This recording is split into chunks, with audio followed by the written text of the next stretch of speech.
மயிலை ஆதிகேசவ பெருமாள் கோவில் மயூரவள்ளி தாயார். ஒவ்வொரு வெள்ளிக்கிழமையிலும் இந்த தாயாருக்கு வில்வத்தால் அர்ச்சனை நடந்து வருகிறது. இரு மணிகளை வாங்கி தாயார் பாதத்தில் வைத்த பின் தாயார் சன்னதி வாசலில் அந்த 2 மணிகளை கட்டுவதாலும் திருமண தடை நீங்கும். காளவஸ்தி திருக்கோவில் தஞ்சாவூர் கதிரிநத்தம் என்ற கிராமத்தில் காளவஸ்தீஸ்வரர் கோவில் உள்ளது. திங்கட்கிழமை நாளில் ராகு காலத்தில் சுவாமிக்கும் சிறப்பு வழிபாடு செய்யப்படும்.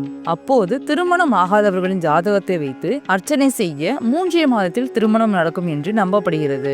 தென் திருப்பதி உப்பிலியப்பன் கோவில். உப்பிலியப்பன் கோவிலில் திருமால் கோகிலாம்பையை மணந்து திருமண வரம் அளிக்கிறார். அதனால் இக்கோவிலுக்கு செல்வது திருமண தடையை நீக்கும் என்று நம்பப்படுகிறது. திருமண தடை நீக்க வேத சடங்கும் நடைபெறுகிறது. மங்களாம்பிகை சமேத மங்கள் ஈஸ்வரர் கோவில் லால்குடி எடையத்து மங்கலம் கிராமத்தில் மாங்கல்ய மகரிஷியால் திருமண வரம் பெற்ற மங்களாம்பிகை சமேத மங்கள் ஈஸ்வரர் கோவில் உள்ளது.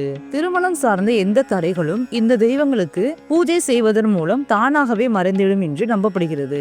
கல்யாண வெங்கடேஸ்வர சீனிவாச சுவாமி கோவில் திருப்பதிக்கு அருகில் உள்ள சீனிவாச மங்காபுரம் எனும் கிராமத்தில் இருக்கும் கல்யாண வெங்கடேஸ்வர சுவாமி கோவிலுக்கு சென்று பிரார்த்தனை செய்வதன் மூலம் திருமண தடைகளை நீக்கலாம் என்று நம்பப்படுகிறது.